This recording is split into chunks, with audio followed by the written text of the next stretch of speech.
The harsh mid-afternoon sun beat down on the dusty pavement outside the St. Louis Mercantile, but inside the air froze in an instant. A heavy wooden crate snapped at the corners, tumbling from Clara's grip and shattering against the floorboards. Dried beans, salt sacks, and glass jars erupted into a chaotic mess at the manager's feet. "Look at you, clumsy, oversized, and useless!" The man barked, his face red with sudden fury as he pointed a trembling finger at the door. "Get your fat frame out of my shop before you destroy what's left of my inventory. No one hires a woman who eats more than she works." Clara froze, every eye in the store pinned on her like hot needles. She didn't utter a single word of defense. She couldn't. The manager's cruel insult hung heavy in the stifling air of the shop, clinging to her skin far tighter than the damp wool of her hand-me-down dress. At 24, Clara Vance was built like the oak trees of her childhood, broad-shouldered, tall and heavy-set, a stark contrast to the delicate petticoat-wearing ladies who strolled the paved avenues of the city. For years, St. Louis had made its verdict clear. A woman of her size was an eyesore, a slow-witted liability, and an unwelcome burden. When the telegram arrived announcing the death of her father, Thomas Vance, it brought no inheritance of gold or fine furniture. It brought only a battered tin box containing a crumpled deed to 10 acres of rocky hill land in Pine Ridge, deep within the Missouri Ozarks. Known locally as the Stony Rise, the plot was infamous for its thin limestone-choked soil. With her last silver coins spent on a one-way stagecoach ticket, Clara packed her single canvas carpet bag and left the city behind, seeking refuge in a place where she hoped the whispers couldn't follow her. Yet as the wooden stagecoach rattled into the small settlement of Pine Ridge on a scorching August afternoon, Clara quickly realized that rural small towns carried their own brand of poison. The heat hung over the town like a wet wool blanket, thick with the scent of dry pine resin, mule sweat, and trail dust. Clara stepped down from the coach, her heavy leather shoes thudding softly against the parched dirt road. She smoothed her faded skirts, trying to make herself appear smaller, but her towering height and full figure immediately drew the gazes of the locals gathered on the porch of the Pine Ridge General Store. "Lord have mercy, looks what the stage brought in," Mrs. Gable muttered loudly to the postmaster, resting her hands on her apron-clad hips. "That must be Thomas Vance's girl. She's a big thing, ain't she? Looks like she's never missed a biscuit in her life. How's a girl that slow gonna work a mountain plot like the Stony Rise? Can't grow nothing up there but rocks and regret." A few farmers chuckled, their sun-hardened faces creasing with casual disdain. Clara kept her eyes fixed straight ahead, her face burning like hot coals as she walked into the store to buy a small sack of coarse cornmeal and a pinch of salt. She kept her chin up, masking the hollow ache in her chest. She didn't say that regret was a luxury she couldn't afford. She didn't say that the Stony Rise was the only roof left between her and absolute vagrancy. "That load looks heavy, ma'am. Let me take that for you." The voice was low, smooth, and entirely devoid of the mocking, sharp edge Clara had grown used to hearing. She turned around quickly, her guard up, expecting another cruel jest. Standing beside the porch steps was a young man in his mid-20s. He wore faded denim overalls caked with dry soil and a sweat-stained felt hat pushed back on his head. His dark hair curled slightly around his temples, and his sleeves were rolled up to reveal forearm muscles corded from years of splitting timber and guiding plows. This was Ethan Hayes, her nearest neighbor to the south. But what caught Clara off guard were his eyes, a warm, clear hazel that looked directly into her face without a single trace of judgment, pity, or disgust. "I can carry my own goods, sir," Clara said, her voice tight with defensive habit. "I don't doubt you can," Ethan replied with a soft, genuine smile, gently taking the heavy wooden crate from her arms anyway. "Prophet, my draft horse is hitched right over here. The Stony Rise sits just half a mile past my place. There's no sense in you walking 2 miles uphill in this blazing sun." For the first time since leaving St. Louis, the icy casing around Clara's heart thawed just a fraction. As they rode up the winding, rutted trail toward the ridge, Ethan didn't poke fun at her size, nor did he offer patronizing pity. Instead, he spoke of the land. He spoke of the unyielding drought settling over the Ozark Hills, the dropping water levels in Pine Creek, and the stubborn nature of mountain soil. He spoke to her as an equal, a fellow traveler navigating a hard life. When Prophet pulled the wagon up to the Stony Rise, Clara's heart sank into her stomach. The cabin was a drafty, weather-beaten structure of unpainted oak planks, its chimney leaning dangerously to one side. The 10 acres surrounding it were a wasteland of exposed limestone ledges, scrub brush, and withered weeds. "It's hard ground, Clara," Ethan said softly as he carried her crate onto the rickety wooden porch. "But it's solid. If you ever need a hand lifting the heavy timbers or clearing the brush, my farm is just across the ravine." "Thank you, Mr. Hayes," she murmured, genuinely touched by his quiet chivalry. "Call me Ethan," he replied, tipping his hat before turning his wagon back toward the main road. Desperate to turn her remaining $3 into something that might sustain her through the coming winter, Clara walked down to the town square later that evening. A crowd had gathered around a makeshift wire pen where Gideon Miller, a broken homesteader, was auctioning off his final possessions before fleeing back east. Inside the pen was a storm of frantic gray movement and ear-splitting noise. "Take him off my hands," Gideon pleaded desperately, his voice hoarse from shouting. 127 guinea hens, Lord knows nobody wants the noisy devils. "Worse than coyotes for noise," a farmer jeered from the crowd, "and tougher to eat than old boot leather," another added, prompting a roar of laughter from the bystanders. Clara moved closer to the wooden fence. The birds were strange helmet-headed creatures with featherless slate-blue faces and sharp dark eyes. They shrieked and paced a whirlwind of nervous energy. But as Clara observed them closely, she noticed a detail the men had completely overlooked. The birds ignored the grain thrown on the ground. Instead, their sharp beaks darted continuously into the dirt, snatching up beetles, grubs, and crawling insects with relentless, tireless precision. Where the men saw useless screeching noise, Clara saw untiring industry. They were outsiders, unwanted, mocked and dismissed as worthless by a town that didn't understand them. They were just like her. $1 for the whole lot," Gideon shouted in pure desperation. Clara stepped forward, her voice surprisingly firm. "I'll take them." Surprised laughter erupted around her. "The big girl bought the screeching devils," someone hollered from the back. Clara paid no mind to their mockery. She handed over her dollar, unlatched the pen, and began herding the squawking, undulating river of gray and white feathers up the dusty road toward the stony rise. The harsh laughter of the town followed her all the way up the hill, but Clara kept her gaze fixed on the horizon. Late that night, as the 127 guinea hens settled into the high branches of the ancient oak tree outside her cabin window, Clara sat by the dim flicker of a tallow candle. She looked at her reflection in the dark glass of the window pane, wiped away a single quiet tear, and made a silent vow to the Ozark night. She would make this stony earth yield, or she would lay her body down in its dirt trying. Labor on the stony rise was an uncompromising teacher that cared nothing for city manners, bruised pride, or aching muscles. Before the first pale light of dawn broke over the sharp ridges of the Missouri Ozarks, Clara Vance was already out of bed, her feet meeting the cold pine floorboards of her father's cabin. Her primary task for the coming weeks was securing a permanent shelter for her 127 guinea hens. While the birds preferred roosting in the skeletal branches of the ancient oak tree outside her window, autumn nights were fast approaching, bringing a knife's edge of chill, and coyotes prowled the deep limestone ravines after dusk. Without a draft horse or an ox to haul timber, Clara relied entirely on her own strength. She wrapped her hands in rough burlap sacks, prying heavy sun-baked limestone slabs from the thin soil and dragging them one by one to a natural earthen embankment behind the cabin. The physical toll was brutal. Every stone lifted sent sharp, burning pains through her lower back and shoulders.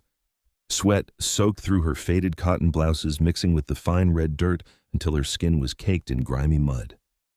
During those first 3 weeks, her body revolted against the sudden cruelty of hard labor. Her thighs throbbed continuously, her breath came in ragged gasps, and her palms blistered, tore, and bled onto the rough stones. Yet morning after morning, Clara returned to the clearing. As the weeks bled into months, a subtle, miraculous transformation began to take shape. The heavy protective layers of soft weight she had carried as a shield against the city's cruelty began to melt away under the fierce Ozark sun and relentless exertion. The physical mass that had made her feel clumsy slowly converted into lean, powerful muscle. Her waist narrowed, her shoulders squared, and the pale, doughy complexion of her past gave way to a rich, sun-kissed glow of vitality. When she washed her face in the tin basin each evening, she no longer saw a defeated girl hiding behind her own size. She saw a woman carved out of stone endurance and quiet dignity. She was not entirely alone in her struggle. Ethan Hayes appeared at the edge of her property line at least twice a week. He brought cedar posts to reinforce her perimeter fence, helped her hoist the heavy oak beams for the shelter's roof, and showed her how to split tough pine logs using a steel wedge and sledgehammer. "You're working yourself straight to the bone, Clara," Ethan said one late afternoon, leaning on his axe as he watched her easily swing a 60-pound sack of cracked corn onto her shoulder. He paused, his hazel eyes lingering on her face, noting the sharp line of her jaw and the bright, clear strength in her eyes. "The earth doesn't yield to soft hands, Ethan," she replied, offering him a small, genuine smile as she wiped sweat from her forehead with her forearm. Ethan looked away for a brief moment, a faint flush rising on his tanned neck. "You've changed, Clara. I don't just mean your frame. You look like you belong to these hills now, like you were born to tame them." The compliment was free of flattery. It was simple, quiet truth. Clara felt a sudden warm flutter in her chest that had nothing to do with physical labor. Her understanding of her flock deepened through the wisdom of old man Caleb, an elderly German immigrant who lived in a log shanty a mile down Pine Creek. He came by one morning, leaning on his gnarled hickory walking stick, watching the guineas range across Clara's land. The birds moved as a single synchronized unit, their helmeted heads bobbing frantically as their dark eyes searched the ground. "They are good workers, Ja," Caleb rumbled in his thick accent, his pale eyes twinkling. "The town calls them a screeching nuisance," Clara said, resting her hands on her hips. Caleb chuckled softly. "Town knows chickens. A chicken is a servant. It stays where you put it, eats what you throw it. It is lazy. A guinea is a partner. It knows the land. It finds its own meat. You listen to dem, Clara. A good animal speaks the language of the land it needs." Clara took the old man's words to heart. She began to observe her birds with a keen, analytical eye. She noticed they never touched the tender green leaves of her small vegetable patch, but they relentlessly devoured every beetle, grasshopper, worm, and spider that dared cross the garden perimeter. Then came young Toby. He was a 10-year-old boy from an impoverished sharecropper family living near the creek bottom, with hollow cheeks, dirty knees, and eyes far too large for his thin face. He drifted to Clara's fence line one afternoon, mesmerized by the noisy flock.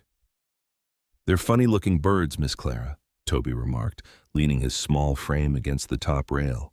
"That they are Toby?" she agreed, hoeing her potato beds. "What are their names?" Clara paused, her hoe suspended in midair. "They don't have names. They're just a flock." Toby looked scandalized. "No names? How do you tell them apart?" He pointed a dirty finger at a large, proud male strutting at the front. "That one looks like a general. You ought to call him General. And that slow one lagging behind, that's Pokey." From that day forward, Toby became Clara's regular companion.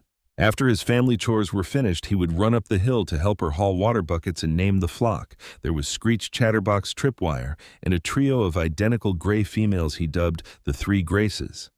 Toby brought a bright, youthful joy into Clara's quiet world.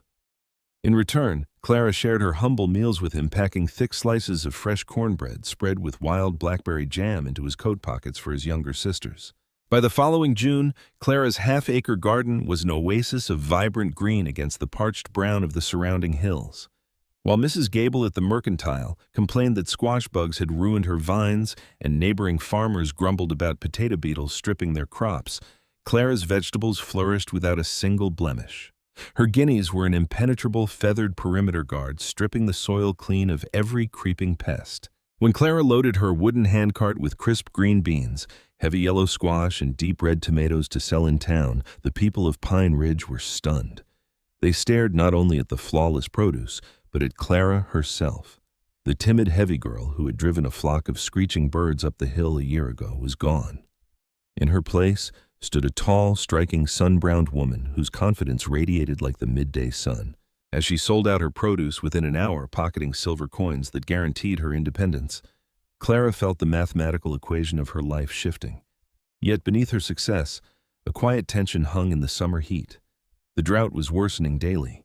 Pine Creek was drying to a stagnant sludge, and strange, dark pests were beginning to crawl out of the parched brush, threatening to unravel the fragile peace she had worked so hard to build. August arrived in the Missouri Ozarks like an iron skillet laid directly over an open fire. The relentless summer sun transformed the hard blue sky into a blinding sheet of white heat, drying up the mountain air until every breath felt like inhaling hot ash. Pine Creek, Once the cold, rushing lifeblood of the valley shrank to a chain of stagnant, muddy puddles that reeked of rotting algae and dead crawfish. The corn in the bottomland fields, which had stood proud and green just 2 months prior, turned brittle and bleached, its leaves curling tightly into thin yellow ribbons before it could even tassel. With the suffocating heat and withered brush came a dark, crawling terror that no farmer in Pine Ridge was prepared to face. It began on the cattle ranches along the lower ridge. Ethan Hayes was the first to notice his herd acting strangely. His draft horses stomped their hooves frantically against the cracked earth, their eyes rolling back in sheer distress. Within 48 hours, 2 of his finest milk cows collapsed in the dry pasture, their bodies burning with a sudden, unquenchable fever. The diagnosis ripped through the town like wildfire, an unprecedented plague of seed ticks. The prolonged drought had forced deer, raccoons, and other wild timber animals down from the high limestone ridges toward the remaining mudholes, dragging with them a massive infestation of tiny, dark ticks carrying a deadly fever. These were not the ordinary wood ticks the locals were accustomed to brushing off their trousers. They were smaller, far more aggressive, and carried a sickness that burned through a herd in days.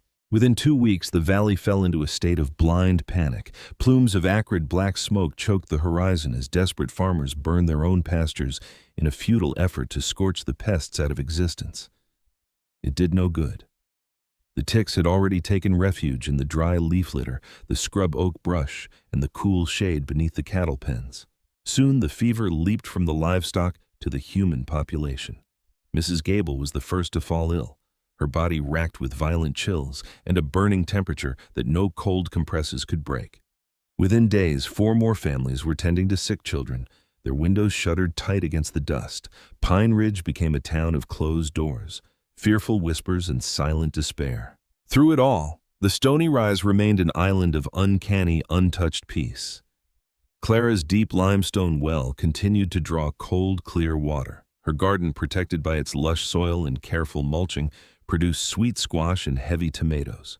Most importantly, her flock, now grown to 153 birds, after a successful spring hatching, thrived in the summer heat, their gray and white feathers glossy and full. One sweltering afternoon, as the thick smell of smoke drifted up from the valley, Ethan rode his wagon up the dusty trail to Clara's cabin.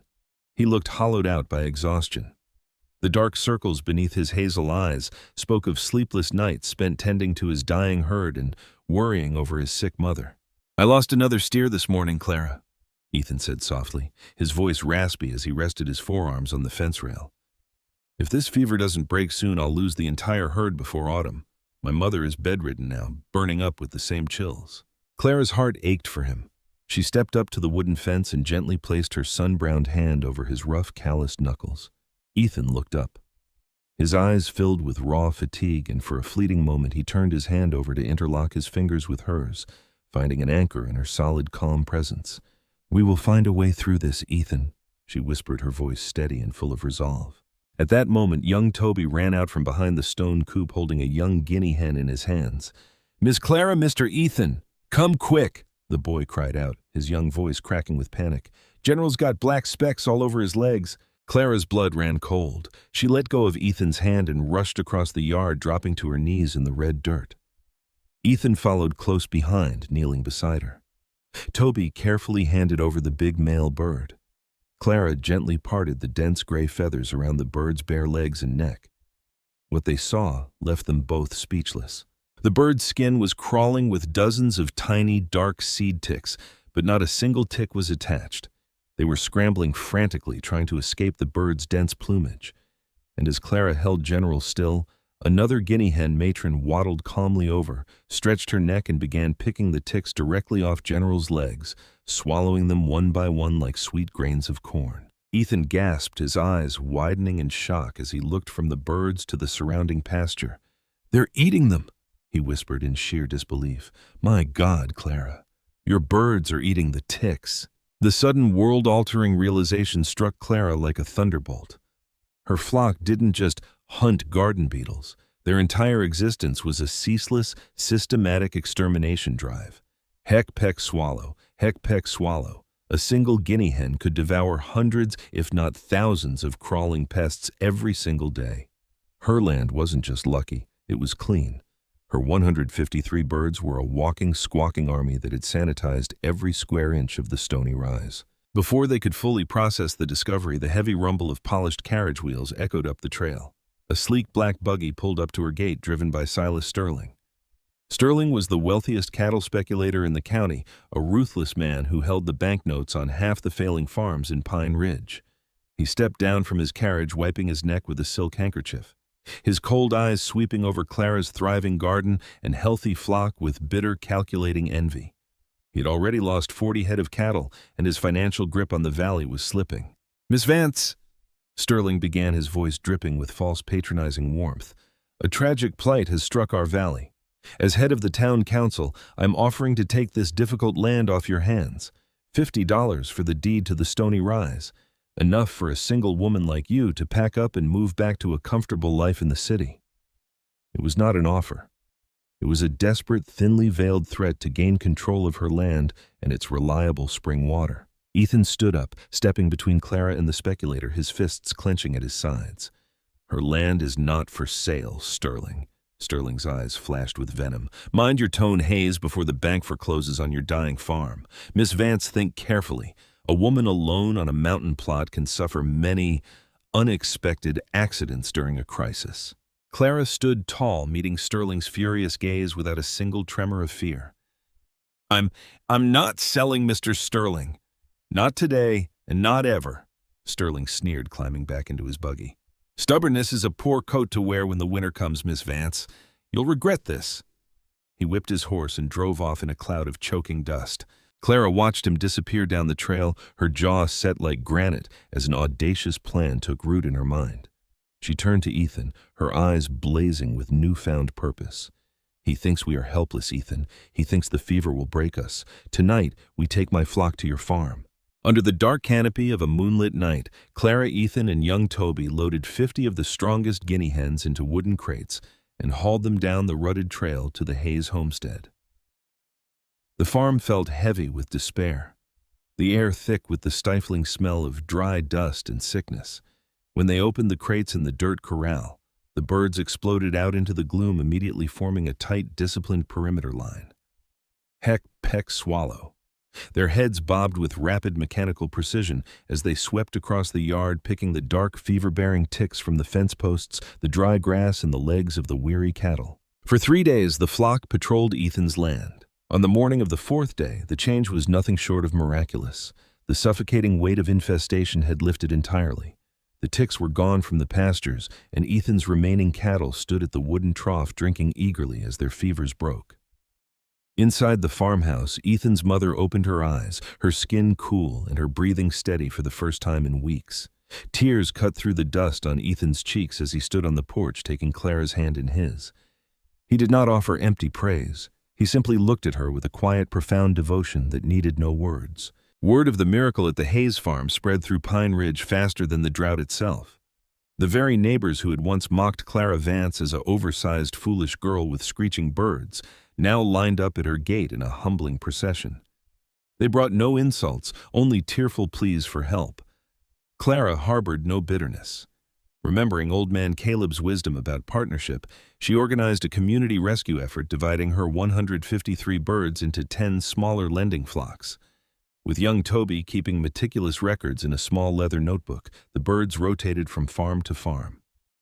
Clara asked for no money, requiring only a small share of grain to feed the flock and an agreement that neighbors would help one another build mobile shelters.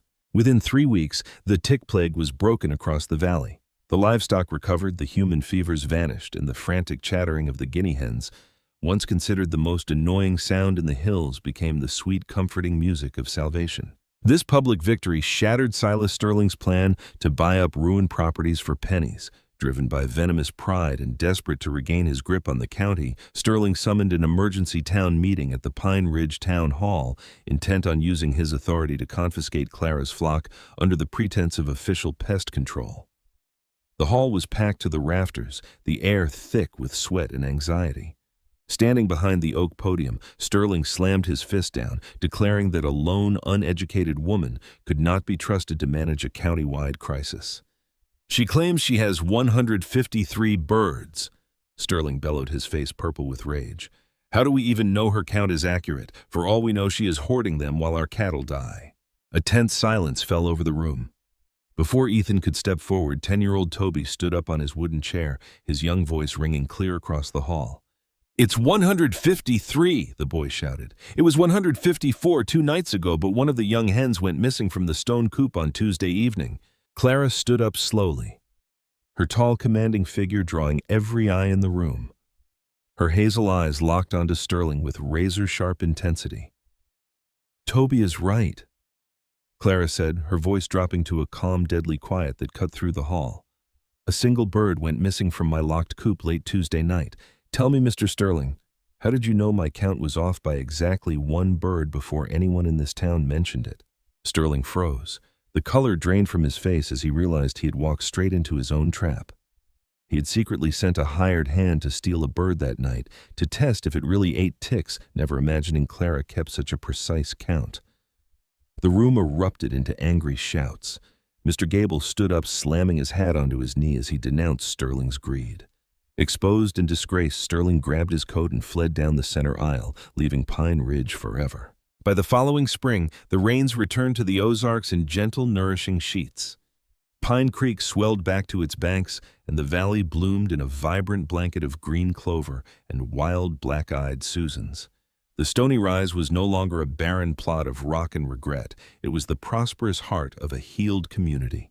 With the money earned from her abundant harvests and her lending flocks, Clara expanded her land, building a sturdy timber barn beside her father's cabin. Her flock grew to over 400 birds roaming the pastures as a permanent safeguard against future plagues. On a warm May evening, as the setting sun painted the Ozark sky in shades of gold and crimson, Clara stood on the high ridge overlooking the valley. Ethan walked up behind her, stepping softly over the green grass. He didn't speak at first. He simply stood beside her, listening to the soft conversational chirps of the flock, settling into their stone roost for the night. Ethan turned to face her, taking both of her callous, strong hands into his own. "When you first came up this hill, Clara, people saw a stranger on a bad plot of dirt," he said softly, his hazel eyes filled with an enduring warmth. "I saw the strongest, most resilient heart I've ever known. I loved you when you were hauling stones alone in the dust, and I love you now. Will you share this land and your life with me?" Clara felt tears of quiet joy warm her cheeks. She smiled a radiant, beautiful smile that reached her eyes and nodded. "Yes, Ethan, always." They were married 2 months later beneath the great oak tree on the Stony Rise, surrounded by the entire town of Pine Ridge. And as they shared their first kiss as husband and wife, a joyous, chaotic chorus of 400 guinea hens echoed across the hills. Clara Vance had listened to the language of the land, and in doing so, she had forged a lasting legacy of resilience, community, and unconditional love.